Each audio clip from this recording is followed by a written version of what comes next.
Welcome all of you dear students and my dear friends, welcome back once again. मैं हूं doctor वेद और आज आपको डॉक्टर बनने का जो सफर है उस सफर की शुरुआत हो चुकी है। जैसा कि आप सबने ये काफी डिमांड किया था कि सर क्लासेस जो है हिंदी में उपलब्ध कराई जाए, और अगर हिंदी में व्यवस्था मिलता है तो हम हिंदी मीडियम वाले स्टूडेंट्स के लिए काफी आसान हो जाएगा।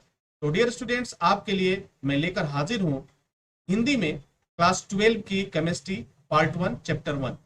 इसमें हम सीखेंगे हर एक चीज को बहुत ही आसानी से, जो आपके नीट एग्जाम के लिए काफी इंपॉर्टेंट होगा। यदि आपने हर एक लेक्चर को स्टेप बाय स्टेप देखा, स्टेप बाय स्टेप फॉलो किया, तो निश्चित रूप से आप पहली बार में नीट एग्जाम को निकाल पाएंगे।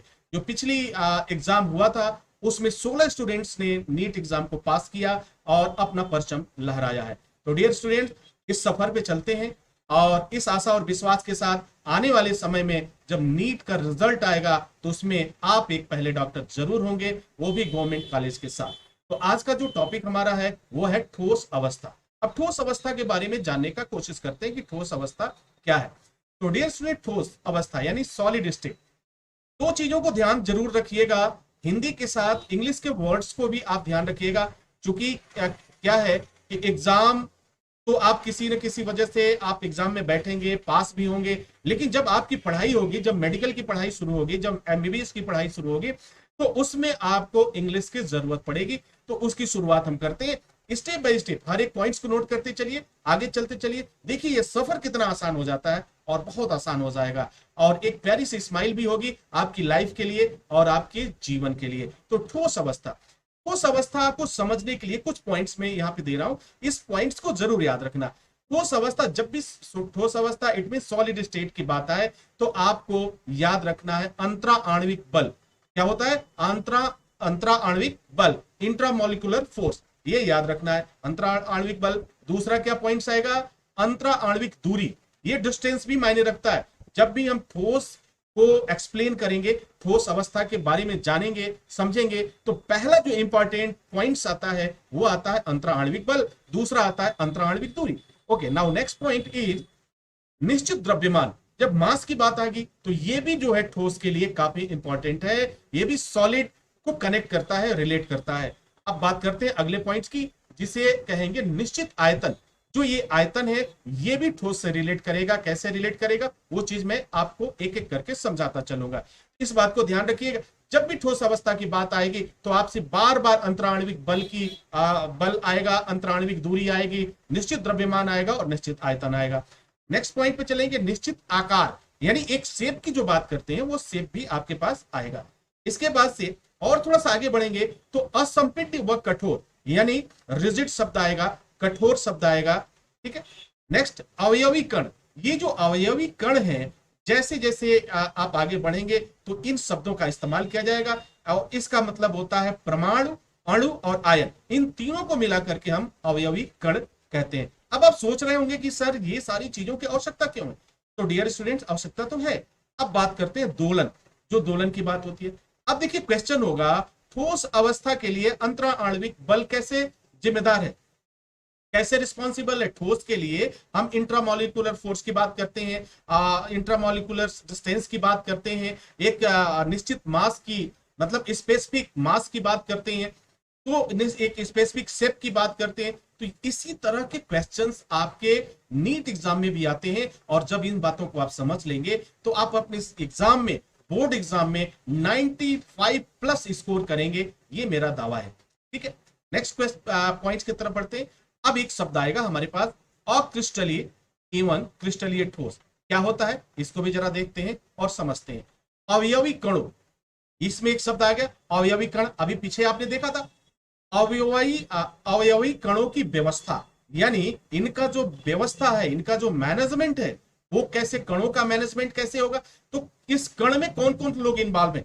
ये जो जब जैसे हम अवयवी कणों की बात करते हैं तो डियर स्टूडेंट तीन बातें तो ध्यान आती है। पहला पॉइंट आता है परमाणु, दूसरा आता है अणु और तीसरा आता है आयन। यानी परमाणु, अणु और आयन तीनों को मिला करके हम क्या बोलते हैं? अवयवी कण बोलते हैं। और जैसे हम अवयवी कणों की बात करें, यानी उसमें परमाणु की संख्या क्या होगी? 2 या 2 से अधिक होगी। अणु की संख्या कितनी होगी? 2 या 2 से अधिक होगी। आयन की भी संख्या कितनी होगी? वो काफी होगी, अधिक होगी, यानी सिंगल तो नहीं होने वाला है।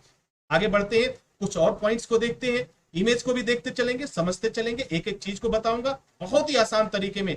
अब तक अगर आपको केमिस्ट्री में इंटरेस्ट नहीं आया तो निश्चित रूप से आज इसको पढ़ने के बाद से आपको काफी इंटरेस्ट आने लगेगा और बहुत ही आसान हो जाएगा। डियर स्टूडेंट, विभाजन का आधार क्या है? अगर हम अक्रिस्टलीय की बात करें या क्रिस्टलीय की बात करें तो क्लासिफिकेशन की बात आएगी, विभाजन की बात आएगी, types of crystal, types of जो आप अक्रिस्टल की बात करेंगे तो इनका आधार क्या होगा। तो विभाजन का जो आधार माना गया है इसमें ठोस में वह इनके अवयवी कणों को माना गया। एक क्वेश्चन पिछले एग्जाम में एक क्वेश्चन आया था कि ये जो सॉलिड का जो विभाजन का यानी इसका क्लासिफिकेशन का बेस क्या है, तो उसका जवाब क्या था? अवयवी कण। यानी उनका पूछने का मतलब था कि परमाणु, अणु और आयन, अब तीनों को मिलाकर एक शब्द उन्होंने इस्तेमाल किया, अवयवी कण। तो ये इस तरह के हर एक पॉइंट्स पे क्वेश्चन बनेंगे, ध्यान रखिएगा। लघु क्रिस्टल की अधिक संख्या से क्रिस्टल ठोस बनता है। यानी अब क्वेश्चन होगा क्रिस्टल ठोस कब बनेगा, क्रिस्टल ठोस कब बनता है या क्रिस्टल ठोस क्या होगा? तो लघु क्रिस्टल, जितने भी छोटे छोटे क्रिस्टल हैं, इनकी जब नंबर्स ऑफ क्रिस्टल यानी ये बहुत अधिक संख्या में होंगे तो आपको क्या बन जाएगा? वहां पे क्रिस्टलीय ठोस का स्वरूप बन जाता है। थोड़ा सा और आगे चलेंगे, दीर्घ परासी व्यवस्था। अब आपसे पूछा जा सकता है कि दीर्घ परासी व्यवस्था क्या है, यानी एक ठोस के लिए दीर्घ परासी रिस्पॉन्सिबल है या नहीं है। आपसे क्वेश्चन हो सकता है दीर्घ परासी व्यवस्था का होना किसके लिए? ठोस के लिए काफी इंपॉर्टेंट है। आगे आप देखेंगे किस तरीके से दीर्घ परासी इसे एक्सप्लेन करता है और अपनी उपस्थिति को दर्ज कराता है। आगे थोड़ा चलेंगे, सोडियम क्लोराइड और क्वार्ट्ज का एग्जांपल लेते हैं। तो क्रिस्टलीय ठोस के उदाहरण है। अगर हम सोडियम क्लोराइड की बात करते हैं, रोज सोडियम क्लोराइड आप खाते हैं, देखते हैं घरों में जो नमक है, तो डियर स्टूडेंट उसे ही हम क्या बोलते हैं? सोडियम क्लोराइड बोलते हैं।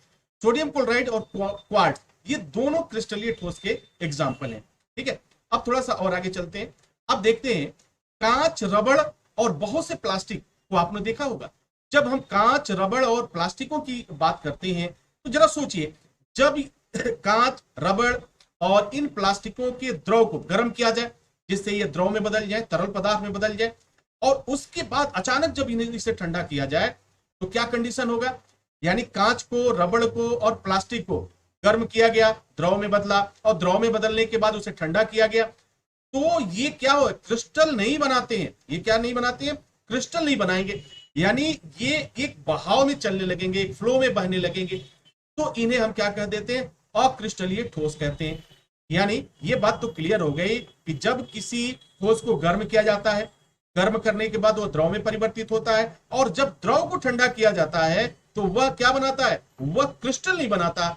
और जब क्रिस्टल नहीं बनाता है तो उसे हमने जो नाम दिया, जो साइंटिस्टों ने नाम दिया, जो विशेषज्ञों ने नाम दिया, वो क्या हो गया? अक्रिस्टलीय ठोस कहा गया। क्या कहा गया? अक्रिस्टलीय ठोस। थोड़ा सा और आगे बढ़ेंगे, देखेंगे अक्रिस्टलीय ठोस शब्द क्या है, what is the actual meaning, इसका जो है मुख्य अर्थ क्या है, शाब्दिक अर्थ क्या है। अगर हम बात करें कि अक्रिस्टलीय ठोस का शाब्दिक अर्थ क्या होता है, तो डियर स्टूडेंट बहुत ही आसान है, याद रखना हमेशा। ये ग्रीक शब्द है जिसका एक शब्द इस्तेमाल किया जाता है, अमार्फस। अब अमार्फस का मतलब क्या होता है? अमार्फस का मतलब होता है जिसकी कोई आकृति नहीं हो, जिसका कोई शेप ना हो, वो क्या होगा? अक्रिस्टलीय। तो ऊपर तो क्या हो गया? जब द्रव को आपने ठंडा किया, वह उस द्रव में क्या है? स्पेसिफिक द्रव, सभी द्रव को नहीं, स्पेसिफिक, यानी आपने कांच को देख लो, रबड़ को देख लो और प्लास्टिक को देख लो, गर्म किया गया तो ये लिक्विड में गया, और लिक्विड में जाने के बाद से जब उसे आपने ठंडा किया तो वो ठोस तो नहीं बना, वो ठोस नहीं बना, वो क्या बन गया? वो एक दूसरे शेप में चला गया, उसका शेप भी है, और उसे ही हमने क्या बोला? अक्रिस्टलीय ठोस होता है। आप अपने बुक्स में देखेंगे पूरे डिटेल में लिखा हुआ है। यहां पर हम मुख्य पॉइंट्स को डिस्कस करेंगे, और इसके बाद जैसे ही आप अपने बुक को सिर्फ सरसरी निगाह से पढ़ लो dear students and my dear friends, आपको पूरी बात बहुत ही क्लियर हो जाएगी। ऐसा लगेगा कि पूरी पिक्चर आपके सामने चल रही होगी। केमिस्ट्री इतना आसान है जितना केमिस्ट्री, फिजिक्स और बायो, इससे आसान सब्जेक्ट तो कोई हो ही नहीं सकता। अब मैं बात कर लेता हूं अक्रिस्टलीय ठोस। ग्रीक शब्द है, याद रखना, ये शब्द है ग्रीक शब्द है अमार्फस, जिसका मतलब होता है कोई आकृति नहीं है। ठीक है, अब थोड़ा सा आगे चलते हैं। अक्रिस्टलीय ठोस की एक और विशेषता होती है, वो क्या विशेषता होती है? ये लघु परासी होते हैं। क्या होते हैं? लघु परासी। और क्रिस्टल क्या होता है? दीर्घ परासी होता है। तो मुख्य अंतर एक ये भी हो गया कि क्रिस्टल जो होगा वो दीर्घ परासी होगा, और अक्रिस्टल ठोस क्या होगा? वो लघु परासी व्यवस्था में होगा। ठीक है, चलिए आगे चलते हैं, कुछ और देखते हैं, समझते हैं। क्रिस्टलीय ठोस का गलनांक निश्चित होता है। गलनांक इट मींस मेल्टिंग पॉइंट। क्रिस्टलीय ठोस का गलनांक क्या होता है? ये जो है निश्चित होता है सर, यानी एक निश्चित सीमा के बाद से इसमें परिवर्तन शुरू हो जाता है या गलना शुरू हो जाता है, इसे ही तो हम कहते हैं गलनांक या मेल्टिंग पॉइंट। अब मैं बात करूंगा अगला पॉइंट क्या आता है जो इंपॉर्टेंट है क्रिस्टल और अक्रिस्टलीय के लिए। क्रिस्टलीय और अक्रिस्टलीय ठोस के अलावा भी कुछ ठोस होते हैं भाई, इसके अलावा भी क्रिस्टल और अक्रिस्टल के अलावा भी कुछ ठोस होते हैं। जी हाँ बिल्कुल, कुछ अलग प्रकार के भी ठोस होते हैं जो देखने में क्या लगेंगे आपको? अक्रिस्टलीय लगेंगे, बट वो होते नहीं है। इनकी संरचना जो होती है वो बहुक्रिस्टलीय अवस्था में होती है। अब जब बहुक्रिस्टलीय अवस्था में होगी, अब देखो अभी तक आपने क्या किया? अक्रिस्टलीय अवस्था, क्रिस्टलीय ठोस, अब एक शब्द आ गया बहुक्रिस्टलीय अवस्था। तो इसको भी याद रखिएगा, इसकी संरचना को। अब क्रिस्टल ठोसों का वर्गीकरण की बात मैं करूं, अगर इनकी क्लासिफिकेशन की बात किया जाए तो क्या सामने बातें आती है? क्रिस्टलीय ठोसों के तो जब वर्गीकरण की बात आएगी, विभाजन की बात आएगी, तो एक बात बहुत क्लियर है, वो क्या है? अंतरा आणविक बल। अंतरा आणविक बल की प्रकृति के आधार पर, ठीक है, या तो आप कहिए अंतरा आणविक बल या आबंध। आबंध का मतलब क्या होता है कि दोनों को पकड़े रहने की क्षमता। ये कोई चीज है आपस में जब मिल जाती है तो क्या होता है? एक तरह का आबंध बन जाता है, एक तरह की उनमें बाइंडिंग हो जाती है। आबंध का मतलब एक तरह का बाइंड होता है, एक तरह का फोर्स काम करने लगता है, और वही तो आपको ठोस के रूप में दिखाई देता है। तो क्रिस्टलीय ठोसों को अंतरा आणविक बलों की प्रकृति के आधार पर या आबंध के आधार पर विभाजित किया जाता है, जिसका मुख्य आधार क्या होता है? संरचनात्मक कणों को एक साथ रखना।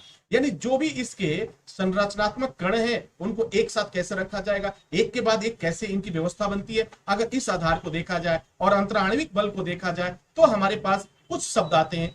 इस आधार पे कौन से शब्द आते हैं? वो शब्द आते हैं वांडर वाल्स बल। अब इस चीज को देखना, अब सोचना वांडर वाल बल क्या होता है। ठीक है, वांडर वाल्स बल किसे कहते हैं ये अपने बुक्स में, टेक्स्ट बुक में जरूर पढ़ना। ठीक है, आयनिक आबंध क्या होता है ये सब पिछली क्लास में आप स्टडी कर चुके हो, 11th में कर चुके हो। तो वांडरवाल बल है, आयनिक बंध है, इसके बाद सहसंयोजक आबंध आएगा और फिर आएगा धात्विक आबंध। यानी ये 4 पॉइंट्स जो है हमारे पास, जो क्रिस्टलीय ठोस को अगर संरचना कणों को देखा जाए तो ये 4 चीजें जिम्मेदार होती हैं। वांडरवाल बल होगा, आयनिक बंध होगा, सहसंयोजक आबंध होगा और धात्विक आबंध होगा। अगर ये ना हो तो फिर ठोस का कोई महत्व ही नहीं है, ठोस का कोई अस्तित्व ही नहीं है। तो यहां पर ये 4 चीजें बहुत ही मायने रखती है। ठीक है, आई होप कि आप इस चीज को समझ पा रहे होगे। चलो नेक्स्ट पॉइंट पे चलते हैं। अब जैसे ही हम इसके वर्गीकरण की बात करते हैं तो एक पॉइंट और है जिसे हम नजरअंदाज नहीं कर सकते। वह क्या है? संरचना। वह क्या है? स्ट्रक्चर। किसका स्ट्रक्चर? तो इस ठोस का स्ट्रक्चर। कौन सा ठोस? तो क्रिस्टलीय ठोस का स्ट्रक्चर। अब देखिए, क्रिस्टलीय ठोसों को संरचनात्मक कणों के आधार पर ठोस को 4 भागों में विभाजित किया गया। अब सर ये भी विभाजन आ गया, यहां भी देखो, वहां हमने किस बात किया था? अंतराणविक बल पे बात किया था। ठीक है, और क्या था उसके साथ साथ? आबंध।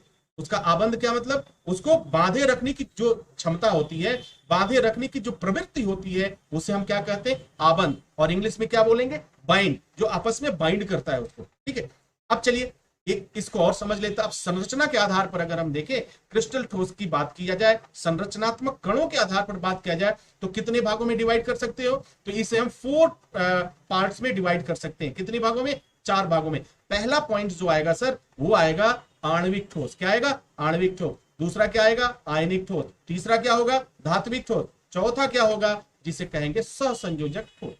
यानी अगर आपसे क्वेश्चन हो कि संरचनात्मक कणों के आधार पर ठोस को कितने भागों में बांटा जा सकता है, तो इसका जवाब होता है 4 टाइप्स। देयर आर 4 टाइप्स, यानी 4 तरह के 4 प्रकार होंगे जिसे आप आणविक ठोस, आयनिक ठोस, धात्विक ठोस और सहसंयोजक ठोस के आधार के नाम से जानते हैं।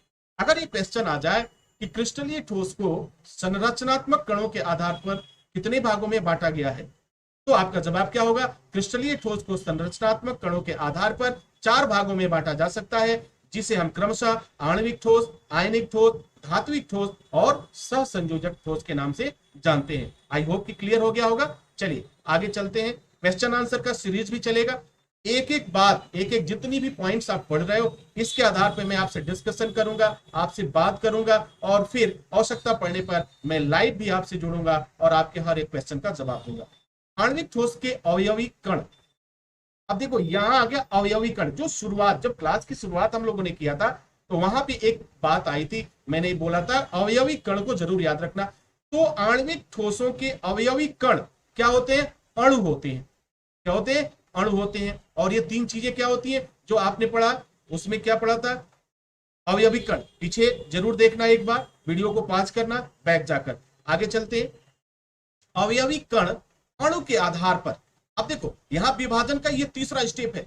विभाजन का ये तीसरा स्टेप है। पहले स्टेप में हमने क्या किया? वांडर वाल्स वगैरह को देखा, उस आधार पर भी उसकी क्लासिफिकेशन देखी गई, फिर संरचनात्मक आधार पर भी देखी गई। अब जो बात आ रही है वो आ रही है कि अवयवी कण, ठीक है, क्या है? अणु है। तो अणु के आधार पर ठोस को कितने भागों में आप विभाजित कर सकते हो? तो अवयवी कण के आधार पर ठोस को हम लगभग कितने भागों में विभाजित कर सकते हैं, इसको भी मैं देख लेता हूं। तो पहला जो पॉइंट्स आएगा वो आएगा अध्रुवी आणविक ठोस। क्या बोलेंगे डियर स्टूडेंट्स? अध्रुवी आणविक ठोस। दूसरा पॉइंट क्या होगा? ध्रुवी आणविक ठोस। तीसरा पॉइंट क्या होगा? आयनिक ठोस। और क्या होगा? चौथा होगा धात्विक ठोस। तो डियर स्टूडेंट, आपने देखा कि अगर अणु के आधार पर भी हम बात करते हैं तो अध्रुवी, देखिए अध्रुवी हो गया, ध्रुवी हो गया, आयनिक हो गया और धात्विक हो गया। ये आपके जो है ये बात आते हैं सामने। अब एक और जुड़ा, और इसमें एक और जुड़ता है वो जिसे हम कहते हैं सहसंयोजक। क्या कहते हैं? सहसंयोजक ठोस या नेटवर्क ठोस। ये पांचवा भी जुड़ गया। यानी अणु के आधार पर जब भी हम क्रिस्टल की बात करेंगे, ठोस की बात करेंगे, तो वहां पर हमारे पास ये 5 तरह की बातें आती है। अणु के आधार पर किस पे आएगी? अणु के आधार पर तो अध्रुवी, ध्रुवी, आयनिक ठोस, धात्विक ठोस, सहसंयोजक या नेटवर्क ठोस। तो डियर स्टूडेंट, ये चीज क्लियर हो गई। तो आई होप कि ये हर एक चीज क्लियर हो चुका होगा। अब क्या करना है आपको? अपना टेक्स्ट बुक उठाइए। टेक्स्ट बुक उठाने के बाद ये जहां तक मैंने लेक्चर आज कंप्लीट किया, यहां तक एक बार पूरा पढ़ जाओ और फिर उसके बाद बुक को बंद कर देना। क्या कर देना? बुक को बिल्कुल बंद कर देना और फिर सोचो कि क्या है, कैसे है, क्यों है। ठीक है, फिर इसके जो और भी पॉइंट्स हैं और भी टॉपिक्स हैं जिसे मैं नेक्स्ट वीडियो में कवर करूंगा, नेक्स्ट वीडियो में दूंगा। तब तक के लिए wish you all the best. Thank you for watching, thank you for learning.